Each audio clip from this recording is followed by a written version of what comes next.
നമ്മുടെ വഴുതനങ്ങയൊക്കെ നന്നായിട്ട് വലുതായിട്ടുണ്ട് കേട്ടോ. ഇനി ഇത് അധികം മൂക്കാനായിട്ട് ഇടുന്നില്ല, വേഗം തന്നെ പറിച്ചെടുക്കുകയാണ്. അപ്പോൾ ഈ ഇത്രയും ഒരു മൂപ്പ് മതി, ഈ ഒരു മൂപ്പിൽ എടുക്കുകയാണ് കേട്ടോ. എന്താണെന്ന് വെച്ചാൽ ഈ ഒരു മൂപ്പിലാവുമ്പോൾ നല്ല ടേസ്റ്റ് ആയിരിക്കും. കുറച്ചും കൂടി അതൊന്ന് മൂത്ത് കഴിഞ്ഞ് കഴിഞ്ഞാൽ കുരുവൊക്കെ തോരനൊക്കെ ഉണ്ടാക്കുമ്പോൾ നമുക്കൊരു കടിക്കും ആ കുരു. അതുകൊണ്ട് ആ ഒരു മൂപ്പിലാണ് കേട്ടോ എടുക്കുന്നത്. പിന്നെ ഇതേ കുറച്ച് മുളക് ഉണ്ടായിരുന്നു, അപ്പോൾ ആ മുളകും കൂടി പറിച്ചെടുക്കുകയാണ്. അപ്പോൾ ഇന്ന് മെയിനായിട്ട് ഇത് പറിക്കാനും അതുപോലെ തന്നെ നമ്മുടെ വഴുതനയുടെ ഇലയിൽ കംപ്ലീറ്റ് പുഴുക്കളൊക്കെ വന്ന് നശിപ്പിക്കുന്നുണ്ട്. അപ്പോൾ അതിനൊരു സൊല്യൂഷനും കാണാൻ വേണ്ടിയിട്ട് വന്നതാണ് കേട്ടോ.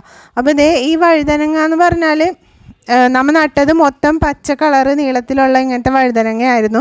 അപ്പോൾ അത് കംപ്ലീറ്റ് പറിച്ചെടുത്തിട്ടുണ്ട്. പിന്നെ കുറച്ച് പച്ചമുളക് ഉണ്ടായിരുന്നു, അതും ഒരു വെണ്ടയ്ക്ക ഉണ്ടായിരുന്നു കേട്ടോ, അത്രേ ഉണ്ടായിരുന്നുള്ളൂ. അപ്പോൾ അത് മൊത്തം പറിച്ച് മാറ്റി വെച്ച് നമ്മുടെ നെക്സ്റ്റ് പരിപാടി എന്താണെന്ന് വെച്ചാൽ വഴുതനയുടെ ഇല കംപ്ലീറ്റ് നശിച്ചു പോയേക്കാണ്.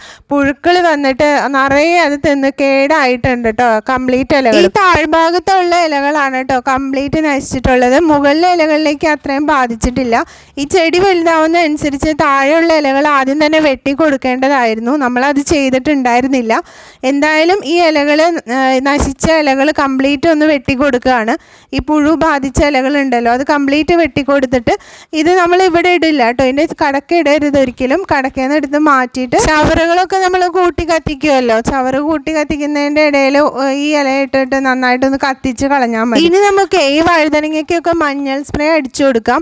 അപ്പോൾ മഞ്ഞൾ സ്പ്രേ ഉണ്ടാക്കുന്നത് എങ്ങനെയാണെന്ന് വെച്ചാൽ 1 ലിറ്റർ വെള്ളത്തിൽ 1 ടീസ്പൂൺ മഞ്ഞൾപ്പൊടിയും പിന്നെ 2-3 ഡ്രോപ്പ് ഡിഷ് വാഷ് ലിക്വിഡും കൂടി ചേർത്തിട്ട് മിക്സ് ചെയ്തിട്ട് ഈ ഇലകളിലൊക്കെ അടിച്ചു കൊടുക്കുകയാണ് ചെയ്യാറ്, സ്പ്രേ ചെയ്ത് കൊടുക്കുകയാണ് ചെയ്യാറ്. ഇതിപ്പോൾ നമുക്ക് കുറച്ച് അധികം വഴുതനങ്ങ, നമ്മുടെ വഴുതനങ്ങ മൊത്തത്തിൽ ഇതുപോലെ എല്ലാ ഇലകളും നശിച്ചുകൊണ്ട് തന്നെ നമ്മൾ സ്പ്രേ ചെയ്യാൻ നിൽക്കുന്നില്ല. ഈ മഞ്ഞൾപ്പൊടിയും ഈ ഡിഷ് വാഷ് ലിക്വിഡും കൂടി മിക്സ് ചെയ്തിട്ട് ഒരു പാത്രം ഉപയോഗിച്ച് കോരി ഇതിൻ്റെ ഇലകളിൽ കംപ്ലീറ്റ് ആവുന്ന രീതിയിൽ നനച്ചു കൊടുക്കുകയാണ്. പിന്നെ ഇപ്പോൾ മഴയുണ്ടല്ലോ, അപ്പോൾ ഇങ്ങനെ ചെയ്തില്ല എന്നുണ്ടെങ്കിൽ ഇപ്പോൾ വൈകുന്നേരം ആകുമ്പോൾ മഴ പെയ്യുന്നുണ്ട്, അപ്പോൾ കംപ്ലീറ്റും അത് പോവുകയും ചെയ്യും. കുറച്ചധികം വഴുതനങ്ങ തൈ ഉണ്ടല്ലോ, അപ്പോൾ ഇതൊരു 10 ടീസ്പൂണോളം ഉണ്ട് കേട്ടോ. അപ്പോൾ അതിന് മൊത്തം എല്ലാ വഴുതനങ്ങയ്ക്കും തെളിക്കണമെന്നുണ്ടെങ്കിൽ ഇത്ര ആവശ്യമാണ്. അപ്പോൾ ദേ 10 ടീസ്പൂണോളം മഞ്ഞൾപ്പൊടി എടുത്തിട്ടുണ്ട്, പിന്നെ അതിനനുസരിച്ചുള്ള ഡിഷ് വാഷ് ലിക്വിഡും എടുത്തിട്ടുണ്ട്.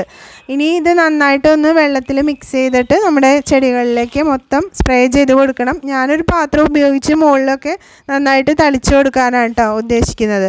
അപ്പോൾ ഇതേ പാത്രത്തിൽ ഇട്ട് കൊടുത്തിട്ടുണ്ട്. ഇനി ഇതിലേക്ക് വെള്ളം ചേർത്തിട്ട് നന്നായിട്ടൊന്ന് മിക്സ് ചെയ്ത് കൊടുക്കണം. പുഴുക്കളും പ്രാണികളും കീടങ്ങളും അതുപോലെ തന്നെ ഫംഗസ് ഒക്കെ ഉണ്ടാകുമ്പോൾ ഈ ഒരു ലിക്വിഡ് നന്നായിട്ട് വർക്ക് ചെയ്യുന്നുണ്ട് കേട്ടോ. ഞാനിപ്പോൾ എൻ്റെ എല്ലാ ചെടികൾക്കും ഇത് ഉപയോഗിക്കാറുണ്ട്, അതിനെനിക്ക് നല്ല റിസൾട്ടും കിട്ടാറുണ്ട്.